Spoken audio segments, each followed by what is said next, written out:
న్యూస్కి స్వాగతం. కొండేపి కాలువ కోసము తమ భూములను తీసుకున్నారని, వాటికి సంబంధించి తమకు నష్టపరిహారం చెల్లించాలని కావలి మండలం తాళపాలెంకు చెందిన పలువురు గ్రామస్తులు ప్రజా సమస్యల పరిష్కార వేదిక కార్యక్రమంలో జిల్లా కలెక్టర్కు సోమవారం వినతి పత్రం అందజేశారు.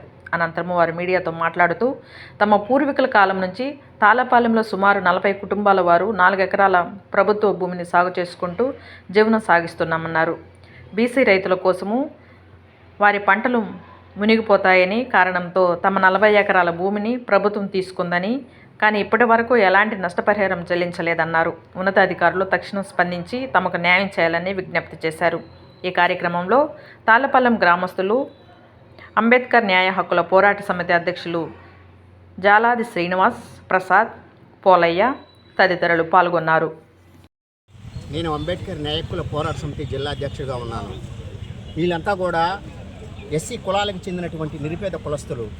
దాదాపు 40 సంవత్సరాలు కావలి మండలం తాళపాలెం గ్రామంలో 40 ఎకరాల భూమిని ఒక్కొక్కరు ఒక్కొక్క ఎకరా చొప్పున 40 సంవత్సరాల ప్రభుత్వ భూమిని సాగు చేసుకుంటూ వాళ్ళ బిడ్డలను చదివించుకుంటూ దాని మీదే జీవనాధారం కొనసాగిస్తున్నటువంటి ఈ దళితుల భూముల్ని నెల్లూరు జిల్లా కలెక్టర్ గారు ఆల్రెడీ కావలి ఆర్డీఓ గారు, కావలి ఎంఆర్ఓ గారు అక్కడ ఒక కాలువని తీసే ప్రయత్నం చేస్తూ ఉన్నారు.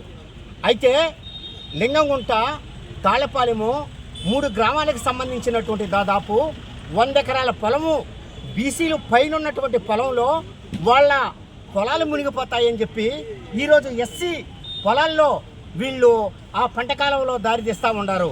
ఇది ఎంత మాత్రం కరెక్టో మేము గౌరవనీయులైన కలెక్టర్ గారిని ఒకటే ప్రశ్నిస్తున్నాము. ఎస్సీల భూముల్ని వాళ్ళకి ఎలాంటి అనుమతులు ఇవ్వకుండా అక్కడ ఉన్నటువంటి ఆర్డీఓ కానీ, అక్కడ ఉన్నటువంటి ఎంఆర్ఓ కానీ ఏ జీవో ప్రకారము అక్కడ కాలువ తీస్తూ ఉన్నారు. మరియు కాలువ తీస్తూ ఉన్నారు. మీరు కాలువ తీసే క్రమంలో మా ఎస్సీలకి ఎక్కడైనా కానీ ఒక భూమి అక్కడ వాళ్ళకి ఎక్కడైనా ప్రభుత్వ భూమి ఇప్పించి వాళ్ళకి న్యాయం చేయమని చెప్పి మేము అనేక సార్లు కూడా అక్కడ ఉన్నటువంటి ఆర్డీఓ గారి దృష్టికి, ఎంఆర్ఓ గారి దృష్టికి కూడా తెలియపరిచాము. అయితే మేము ఒకటే చెప్తా ఉన్నాము, అక్కడ కానీ ప్రభుత్వము, కేంద్ర ప్రభుత్వం ఈరోజు నష్టపరిహారం ఎవరైతే ప్రభుత్వ భూములు అయితేనేమి, ఎక్కడైతే అక్కడ రోడ్డుకు వచ్చే ఆ భూములు అయితేనేమి సేకరించినప్పుడు వాటికి తక్షణము కలెక్టర్ గారు నష్టపరిహారం ఇవ్వమని చెప్పి కేంద్ర ప్రభుత్వం కూడా ఆదేశాలు జారీ చేశారు. దానికి ప్రత్యేకంగా కూడా ఒక బడ్జెట్ కూడా ఏర్పాటు చేశారు. మరి ఎస్సీ కుటుంబాలని, ఈ ఎస్సీలకి అక్కడ ఉన్నటువంటి అధికారులు కానీ, అక్కడ ఉన్నటువంటి వాళ్ళు ఎలాంటి వీళ్ళకి సహకరించకుండా, వీళ్ళకి ఎలాంటి నష్టపరిహారం ఇవ్వకుండా, ఎలాంటి భూమి చూపించకుండా ఈరోజు మా దళితుల్ని, మా ఎస్సీ కుటుంబాలని అన్యాయం చేస్తున్నారు. కాబట్టి ఈరోజు మీడియా పరంగా కానీ ఈరోజు మేము కలెక్టర్ గారికి కూడా తెలియపరుస్తున్నాము. దీని మీద కూడా ఏం చెప్పటో తక్షణము అక్కడ ఉన్నటువంటి ఎమ్మెల్యే గారు కూడా దీని మీద ఎలాంటి నివేదిక కాపీ ఇస్తారో మాకు అర్థం కావడంలా దీని మీద మేము కూడా కోర్టుకు కూడా వెళ్ళే ప్రయత్నం కూడా చేస్తూ ఉన్నాము. దీన్ని గౌరవనీయులు కలెక్టర్ గారు క్షుణ్ణంగా ఒక కమిటీ చేసి ఆ కమిటీలో అక్కడ ఎంక్వైరీ చేసి ఎస్సీల భూముల్ని 40 సంవత్సరాల వాళ్ళ భూమి 40 ఎకరాలు పోయినటువంటి వారికి నష్టపరిహారము ఇప్పించాలని చెప్పి మేము కలెక్టర్ గారిని కూడా డిమాండ్ చేస్తూ ఉన్నాము. జోహార్ డాక్టర్ బాబాసాహెబ్ అంబేద్కర్. మాది యాడ్ చేస్తున్నారు. ఈ భూమి మాకు లేకుండా మాకేం సెంటు పట్టా లేదు.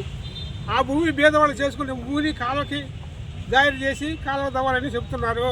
మాకు ఏం పట్టాలు గిట్టాలు ఏమి లేవు. ఆ ఉన్ని భూమినే చేసుకుంటుంటే భూమిని కూడా మాకు పట్టా లేకుండా చేసి మాకేం పైసా ఇవి అంటున్నారు.